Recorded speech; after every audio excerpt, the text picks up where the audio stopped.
If you'd rather go way above and beyond on a client project than do a little bit of sales and marketing work, if you're more interested in crunching numbers than shaking hands, if you think networking should be about routers rather than cocktails with strangers, but somehow you ended up with sales and marketing responsibilities, this podcast is for you. Hi, Chief Nerd Ruben Swartz here, and I spent a long time learning these lessons the hard way. I want to help you learn them the easy way by sharing my experiences and talking with brilliant people who have figured out how to hack not just the code, but the sales and marketing process as well. Of course, as a nerdy person, I had to create a software application to help service-oriented people get more clients. So if you'd like to get more leads and turn more of them into clients and break out of the feast or famine cycle, check out Mimiran.com. That's Mimiran.com. You can find the application and also sample lead magnet and contract templates to help you grow your business. Now let's get to it. So today I'm excited to have with me Sean McCool, who is the co-host of Persuasion by the Pint, and I was lucky enough to be a guest on that podcast recently. We're like kindred spirits in terms of how we think about podcasting, obviously. He's also the marketing director for capitalism.com, and he's a direct response copywriter. Sean, welcome to Sales for Nerds. Thank you. Right. And usually on Sean's show, they're drinking beer or whiskey. And obviously on Sales for Nerds, we're kind of more in the wine to whiskey spectrum. And today we've got some, I think we pronounced this Ampelos Pinot Noir from 2014, Santa Rita Hills. And I don't know, I think it's just easy drinking and delicious. What do you think, Sean? It's wine.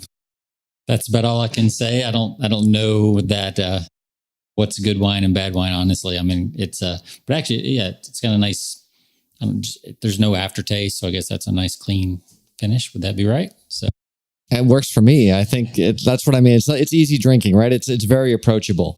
So Sean's got a real interesting backstory, and I'm going to really try to pry some copywriting secrets out of him for you guys in a few minutes.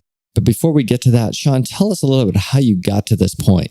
Yeah, that is a long and winding road, but I was a son of a salesman, so that was the start. My dad was a salesman. He ran a prudential agency back in the 80s. So I picked up some sales stuff along the way and then went through school. And I was always one of those guys that always had a little side business, even growing up. It was raking leaves, mowing yards. One time in high school, I didn't have any money for Christmas. I wanted to buy my girlfriend some presents. This was like senior year in high school. And my girlfriend, I needed to buy her a present. I wanted to get something for my parents, and I just didn't have the money. So it's like, what could I do to make some money real quick? And so I've just had this entrepreneurial mind, and I was like, it's Christmas. What do people want? Oh, mistletoe. And I lived out in the country. This was in Georgia at the time. So I got my dad's pickup truck. I went and cut down mistletoe out of a tree. I went to Walmart, bought some poster board paper, a Sharpie, some red ribbon, and tied little ribbons on little sprigs of mistletoe, wrote a sign on the poster board that said mistletoe $1, sat in the Walmart parking lot, and in about 4 hours, made $250.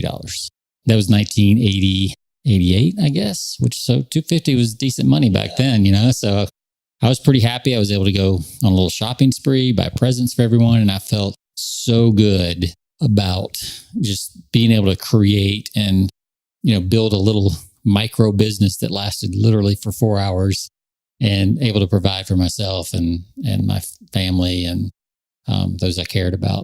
Those kind of things were always happening. So I got into college, flunked out of college, and went into the military. When I got out of the military, there just wasn't a lot of demand for infantry. This was between between Desert Storm and so it was 92 to 95. I got out in 95. So I just, I went to what I knew, which was sales, and bounced around a lot in sales, never found something I was really excited about selling, but I enjoyed the selling process and I always did okay. I was in the top probably 30%, but I was never the top 20. I stayed right in kind of that lower top 30%. First of all, right, obviously you're in the top 30%, so that's better than 70% of the people there. What do you think it was that got you there, and what do you think it was that kept you from getting into the top 1%? Yeah, that's a good question. And I think just growing up with a salesman helps. Like I had to sell everything to him, and he was always selling stuff to everybody else. So you just kind of pick up on that. So that was part of it. My personality is more of a listener by trade. Not by trade, but just by nature. I'm more of a listener, and I really observe people. And so when I listen to them in conversation, I'll then turn that back and listen and repeat that back, mirror that back to them. And I'm just attentive to what they're asking and what the questions they're really asking are, as opposed to just whatever surface question they might be asking. Does that make sense? That makes a lot of sense. And it kind of helps, I think, because a lot of people who are just shoving product down people's throats and wondering why they can't sell it. So, and not to put you on the spot here, but why not all the way to the top 1%? I can't sell things I am not passionate about or that I don't really believe in.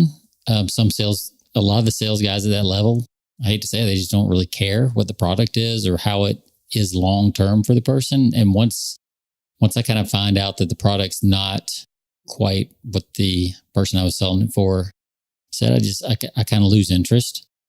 And so I wouldn't be around long enough to really learn the nuance to maybe get to that level. And then once I lost that passion to sell for that, I just either would move on or sales would go down. You basically just didn't care enough about what you were selling. It didn't deliver for your clients the way you wanted it to. Right. I would see that had no future for me personally. Like I'm not going to stay here for 30 years selling this product. So I might as well cut my losses now and go find something else. So what happened next? So yeah, after that, I bounced around literally for years. I was in Texas for a while, sold in-home financial products. And that was the first time that was in the late 90s, early 2000s. That was like the first time I'd ever cracked 100,000 in income. And that felt pretty good. But then my dad called and said he was starting a construction business. This was like 2003. So we moved out to Tennessee and we started a construction business, sold with him, sold home improvements, that kind of stuff for my dad. And we just about killed each other. So I went back to other sales and then just couldn't find my footing there and just got kind of frustrated with it. And then because of that, ended up financially in some pretty bad shape. And I was literally down to my last $26. And I was like, I got to do something. Truthfully, I couldn't even afford to go start a new sales job because, it was driving or whatever, and I didn't have the money. So took that $26. And then kind of a side story that was going on is I'd heard about this thing called copywriting through a mail order course. That a letter I got in the mail literally said, if you can write a letter like this one, you could make as much as most doctors and attorneys. So I'd sent it in. It was like a correspondence course from a company called AWAI. And I started kind of dabbling in it. And I was like, this is really cool. Because if I could write, which I'd always enjoyed doing growing up, and if I could sell and not have to leave the house, like that's a pretty sweet deal. So started studying it, but I never really got serious because I went and worked with my dad. I was dabbling in it a bit there and trying some ads with him. So I was like, I'm going to write my own flyer and I'm going to start a handyman business. I knew being in the construction business that people needed that. So there was a need there. I was like, I know how to write a little bit of copy. So I'll write a flyer to say that I can fill the need, right? So basic capitalism, right? Just basic, find a need and fill it and get paid for it. And $16 of the 26, I went and made flyers at like Office Depot. And the other $10, I put gas in the car. And I looked for some target neighborhoods that I thought would be old enough that they would need help, but still nice enough that they had money to pay a handyman. And because I'd been in sales, I charged about 2 to 3 times what any other handyman was charging. I was clean cut, didn't smoke, anything like that, showed up on time. And so I got just about every job I went to, even though I was charging more, because I knew the biggest pain points that people had was they didn't like the way the people smelled or looked. Most handymen never showed up on time. That was the biggest complaint. Because when we were on jobs with my dad's company, people would always say, why you're here? Can you go ahead and fix this? And because we've tried to get people out and they won't come out for things that are less than $50. So that had always been in my mind before I started the business. Started the handyman business, did that for about 3 or 4 years. And I just got sick and tired of it and decided I'm going to do copywriting full time. And literally within 90 days, I was working for one of the biggest direct response companies in the country. How did that happen? So I went to a seminar with the company I learned about copywriting through. AWAI was a boot camp, 3-day thing, and they had a job fair there where they brought in people who needed copywriters. And I found a company that I wanted to at least go try and work for. And I actually heard somebody else from stage say, if you could get on this team, you'd be set. Like everybody would know your name and you'd be set. And I was like, all right, that sounds like a shortcut. I'm going for it. Again, I took that sales experience that I'd had and I used my best sales presentation skills and talking and just went after this company. And presented myself well, sold myself. And we actually had to write a 3-page sales letter. Like you couldn't do a resume or anything like that. You had to write the sales letter to sell yourself to get hired. And that's probably one of the hardest letters I've ever written to this day, because it's so hard to write about yourself. And it's why a lot of people struggle with their own websites, to be honest. No, that's a great point, and maybe a perfect segue, because I know that this is a complaint that I get from people all the time. And it's like you have a conversation with someone about their business and their passion shines through and their knowledge and expertise shines through. And you go to your website, or you go to the website, and it's like, it just reads like garbage. It's just crap. And I know I've been there as well. So anyone who feels insulted by that, know that I've made the same mistakes myself. How do you take that, and what should people be thinking about when they go to put something on their webpage, or maybe go to send an email out to their customers or their audience? So if you've been in business a little while and you have some sales and you've made some sales, the easiest thing I can think of to recommend, kind of a shortcut, and I'll do this sometimes if somebody brings me in as a copywriter, one of the first things I'll do is I'll make them record one of their sales conversations, and then we'll transcribe it, and then we'll start from there, and we'll start taking the pieces of that sales conversation and use that as the base of the copy. Got it. So you kind of have the main problems that the prospect is facing, and the obstacles and objections they might be raising, and all of those things, and you can just throw them on your site. Yeah, I mean, it all will come out in a sales conversation, or maybe a couple of sales conversations. So if you capture those and get them transcribed, then you don't have to sit and look at a blank screen, a blank document, a blank website. I found it's much easier to edit than to just create. And a lot of people think copywriters just wave some kind of magic wand and words magically appear. But the fact is, a really good copywriter and an honest copywriter is going to assemble your copy, assemble different pieces of literature that you already have laying around, and then weave them together a little bit neater, come up with some hooks and headlines that are a little stronger. But the majority of the stuff is already in your business somewhere. That's a great point. And what I try to do is take very detailed notes, because I've realized that either my brain's going downhill or I'm just recognizing that I can't remember things. And I try to tag my notes from conversations like, oh, here's somebody talking about their problem. Here's someone talking about a question they have where something isn't clear. So I can go back later and say, what are the kind of problems that people have? What kind of questions do people raise that maybe my website isn't making clear, or my email isn't making clear, or I'm just not making clear in my conversation? Because otherwise, you're just kind of running around in circles in your own head, which I think is where a lot of people get stuck.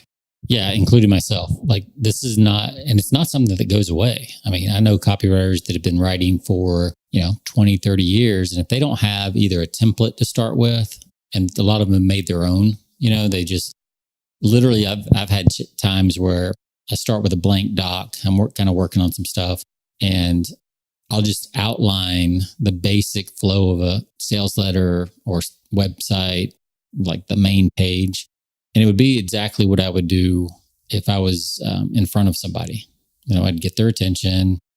I'd make what I'm about to say interesting to them. I'd tell them the benefits of it for them. And I would just kind of go down that list. And I'll literally open up a doc and put amazing headline goes here, right? And then really interesting sub headline that is a little bit more specific goes here. And I'll just go through the letter and I'll write body copy, or, opening statistic, or captivating thought, quote, or, whatever.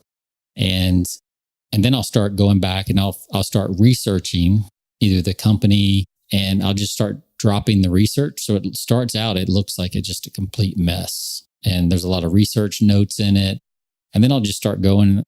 Then I'll let that sit for a day or two, and then I'll go in and I'll start weaving it together with, better turns of phrase, transition sentences, all that kind of stuff. So there's this fallacy, this false belief that you just sit down and you just write top to bottom. And that's just not how writing in general works. It's certainly not how copywriting works. It's like we've gotten the wrong idea from Mad Men or something, right? If you have a little bit of wine and sit down, you'll have this flash of insight and everything will come to you. And it's funny because I was really hoping to get some free copywriting advice out of Sean. We were going to go look at Memorand.com, and he was going to tear it apart and all this. And he was like, this really doesn't suck too much. And he was actually even nicer than that. But again, half of me felt great because it doesn't suck too much. And half of me was like, dang, I was hoping to get some free advice.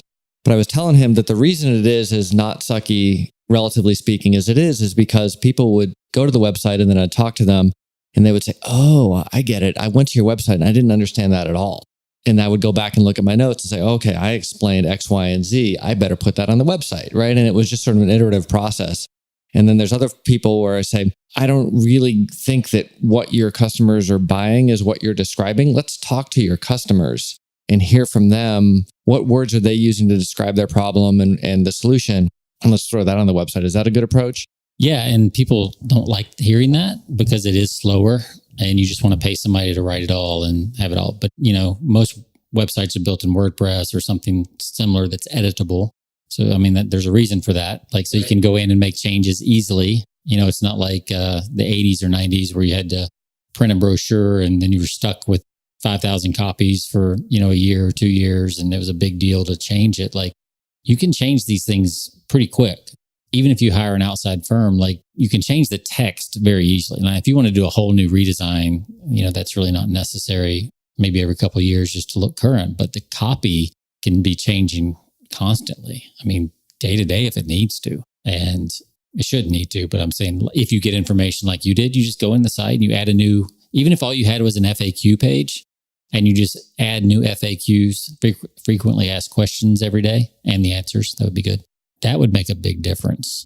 That's a great point. And I try to practice that as well. And I think for every person that you talk to face to face who has that question, how many people go to your website, don't get that question answered and bounce off and never come back? So I think it's very easy to waste a ton of time on the internet these days. Why not, quote unquote, waste a little bit of it, taking some of those notes from the conversations and making things resonate better with your actual prospects. Now, so website is great. What about things like email, newsletters, or sales emails or things like that? Any tips there? Yes. So the biggest challenge I see in email is people are too formal. Number one, they're trying to please their college professor or high school English teacher instead of communicating with a human being. Because we all know our English teachers and college professors were not human. So I don't know what planet they were from, but not Earth. And the other thing is to write as you're writing to one person, not a group.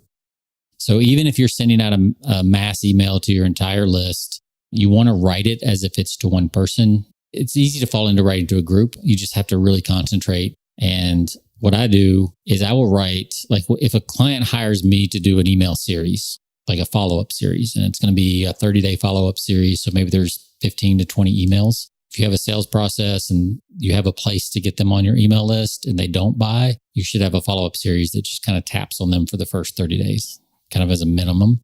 And then the other thing is when you get a new client, there should be an onboarding email sequence that kind of teaches them about you and your business and why they made a good decision and reinforces the buying decision. And one copywriter I know calls it the ARM series, you're putting your arm around your customer and kind of explaining your business. For the folks who aren't buying and they're going to get 15 to 20 emails over the next 30 days, for a lot of people, they're going to say, God, I can't even barely write one sales email. How do I write 15 or 20? Do you have some way that people can kind of break that into manageable chunks and actually get through it?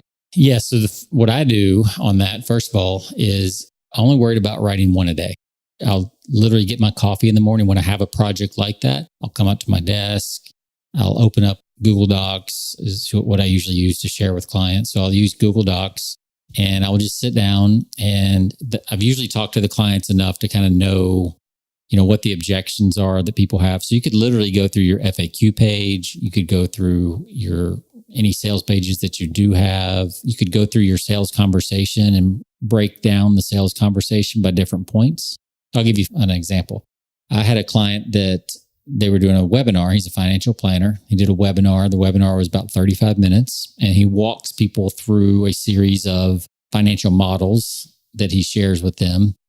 I was like, not everybody's that registers for the webinar is going to stay and watch or even show up. So let's just take the webinar and let's break it out into 10 or 12. We'll see what the natural breaks are, but we're aiming for 10 to 15 sections of the webinar, kind of turning points, right? And so we did that. We walked through it together and we kind of highlighted the sections, and it ended up being 11 sections.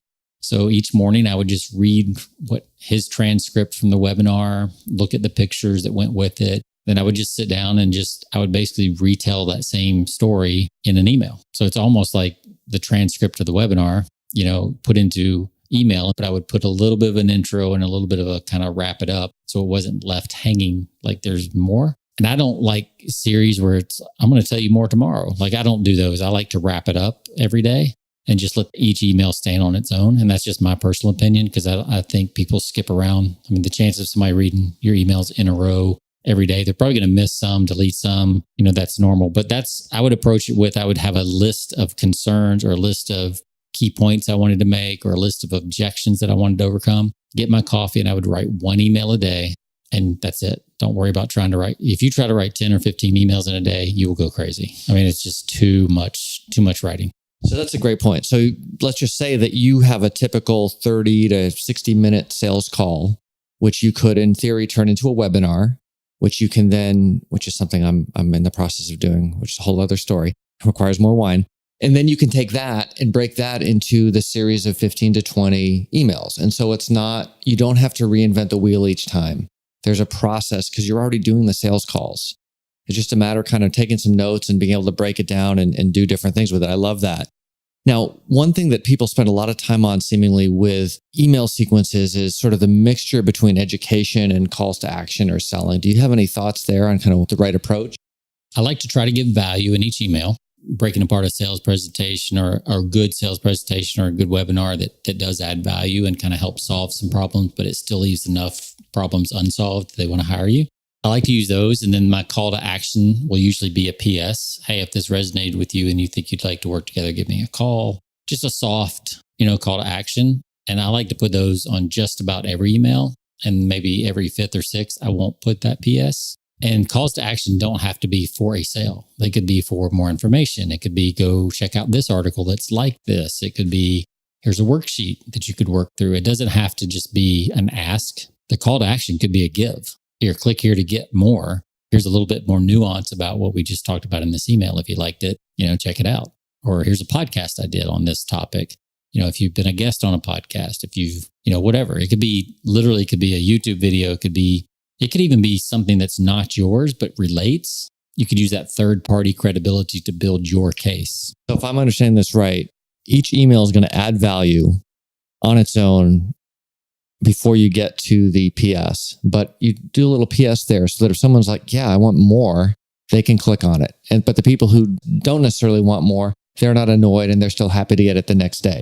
Right. So I've got an email here pulled up on my handy dandy laptop, and this was from one section of the webinar. So I'm just going to read it. It's for financial planning. I don't think my client listens to this. I don't think it's pretty general, so I don't think they would care. So one little hack, one little tip, depending on your email service, ActiveCampaign, Infusionsoft, a lot of the email services, they have a feature if you dig in a little bit. If you can write one email, but you can have two different subject lines, and I'm not talking about a split test, that's different. But you send the first subject line, and if after 12 hours they don't open, you can resend the same email with a second subject line. So I've gotten in the habit where I just always write for my clients with two subject lines, and then I tell them how to do that. And it's amazing. It'll bump open rates considerably doing that. So it's just hitting people at different times of the day, different times in their lives. The other thing is to be very casual in your subject lines, but still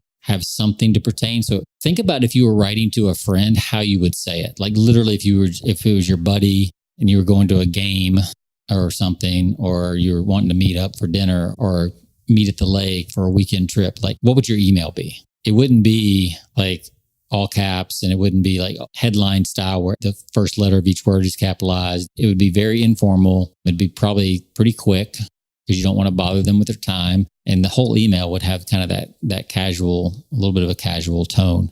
One of the subjects was, I thought you might like this. And I repeat that. So it says, hey name, thought you might like this, ... for retirement futures. When you click that link above, it'll take you to a blog post. Nothing to buy, just really good information to help you notice which of the 4 possible financial futures you're heading towards right now. Because once you get really clear on where you are, then and only then can you create a plan for making adjustments for where you want to go next. It's a super quick read, and I think you'll like it. And then read it here. Signature. P.S. Once you're on the blog, there's a graphic on the right. You can click to schedule a private call with me. You don't have to click it, but it's there if you decide you want to. So I'm just super casual. I try to take I'm the professional and I'm here if you need me, but I don't really have to have you type, kind of some people call it a doctor frame. The doctor's there to serve, but he's not going to beg you to do anything. I mean, that's a super simple email. It's a casual tone, and that one has done pretty well. And it adds value, right? Whether or not they click to set up a call, they've got this thing that gives them some information and they're happy and so on. So this all makes a lot of sense. And I'm sure a lot of people are thinking, okay, great. I get it. I can record my sales calls. I can basically produce a webinar or a slide deck. I can break that apart into email and web copy, but I'm still going to get stuck. I'm going to get writer's block. Do you have any kind of framework or anything that people can kind of run through that makes sure that they hit the right points? I have a proposal template so people can walk through and they know they're going to hit the key points and create a great proposal. What about for copy? Yeah, I've got one that I developed, but before I go there, just real quick, I would say, remember what you're only trying to sell or get people to take one step at a time. So sometimes people will oversell in that step. So if I'm sending an email, what's the purpose of the email? If it's to get them to click a link to go read a blog post, for instance, I just want to create just enough curiosity and just enough value that they click the link, but I don't need to explain half the blog post or try to sell what the blog post is going to sell. Understand what step you're on. Call to action should be the next step, not the next 4 steps combined. So that's a big part of it, is people try to do too much in any one step in the sales process. So now as far as frameworks, I have one that I developed and I call it W.O.R.D, W-O-R-D. And I think it's simple because I made it, but it's win their attention. So you think about a headline headlines are the main things, like the header on your website. If you were standing in a room, you would call out somebody's name. That's one way you would win their attention. So what's going to be something that gets their attention, that if you were going into a stand-up sales meeting, a win their attention thing might be like an elevator pitch or kind of that first question that catches their attention. That's how you win their attention. And then the next thing you're going to do is you're going to orchestrate their desire. You want to start like a good conductor. You want to bring the music of their desire up and kind of orchestrate you're going to throw in, it's like a good symphony. You're going to bring in a little drama, a little pain, a little possibility about the future. You're going to kind of tap on those things. And that's kind of your body copy. So that's kind of your main selling stuff right there. And that could be anywhere from a couple sentences to pages.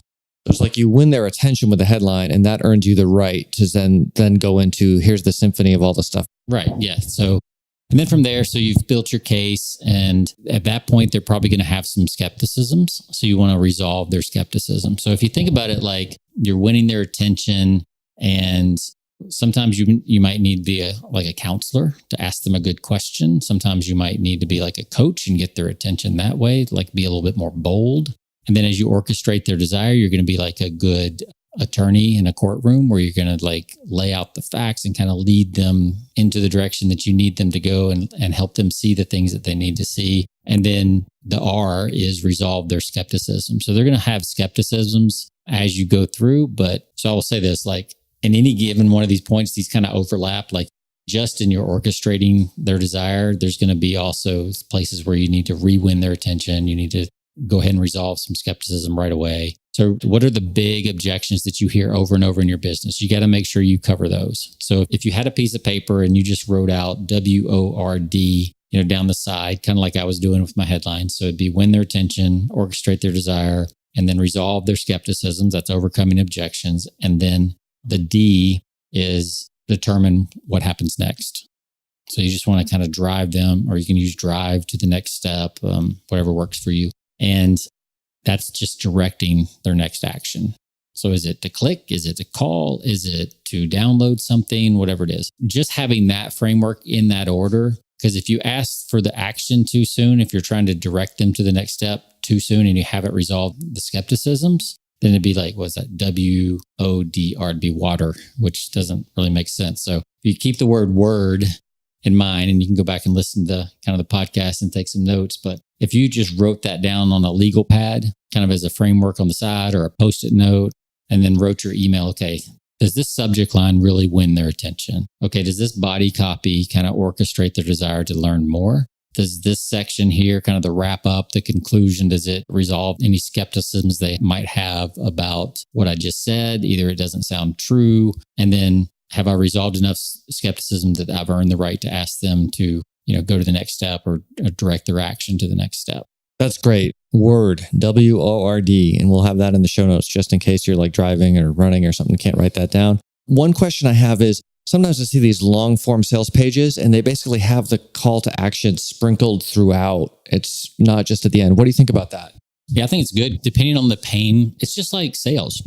I mean, writing sales copy is just like, it's called salesmanship in print. So the closer you can get to a one-to-one at the table type sales presentation, the better off you are. So if you can keep that in mind, it's kind of like the difference is, we were talking about this earlier. The difference is when I'm one-on-one, I get the kind of the nonverbal feedback, I get verbal feedback. So you have to anticipate that. And it's like playing a good game of chess or checkers. You're anticipating their move with your sales copy. So you have to think a couple steps ahead and what they might be concerned about, what might they find unbelievable. And you have to just go ahead and sidestep that early. So on the long sales pages with the call to actions, most people I've found, they're buying for one reason, not all the reasons you listed. Like there's one thing you said in the whole conversation that was like, that's why I'm buying. I mean, I've done it so many times on sales letters, like there'll be one bullet point and I'm like, that's what I want. That's it. That's what I've been looking for. And the rest doesn't matter. So whenever you make like a major point, then that's a great place to just put a call to action, because that's all they need. And what you don't want to do, and a lot of salespeople do this, they talk past the sale, right? I mean, we've all done it. If you've been in sales, we've all done it. You see that moment in their eyes that they're kind of bought in, but your presentation is not done. So you have to keep going. And then you bring up stuff that now creates an objection for that person. Or if you had a call to action, they could have just went ahead and bought. So you just put them right after kind of the major points that you're making. I think it's good. Basically, we have W.O.R.D and we have D at the end, but we can sprinkle some little Ds in there in the right place, especially online, because we don't know when we're talking past the sale online. Is that fair? That's it. All right, awesome. So win attention, orchestrate desire, resolve objections, and drive next actions. Thanks so much, Sean, and thanks for being a good sport and drinking wine with me today. Yeah, well, I appreciate you bringing some beer that I could put in the fridge for later and wash the taste of the wine out of my mouth. No, it's actually pretty good. So yeah, it's been a pleasure to be here. Have a friend who'd benefit from this episode? Pass the word along. Have a friend who wouldn't benefit from this episode, but you haven't talked to in a while? Give them a call. Of course, iTunes reviews are great for getting the word out and also for helping me make the show that you want. So if you've got topics or guests that you want discussed on the podcast or in the apparently upcoming Sales for Nerds book, let me know. And if you want to automate client acquisition, turning more web visitors into leads into conversations and onto closed deals, while helping you stay in touch with the people who matter, check out Mimiran.com. That's www.mimiran.com. And once again, thanks for listening.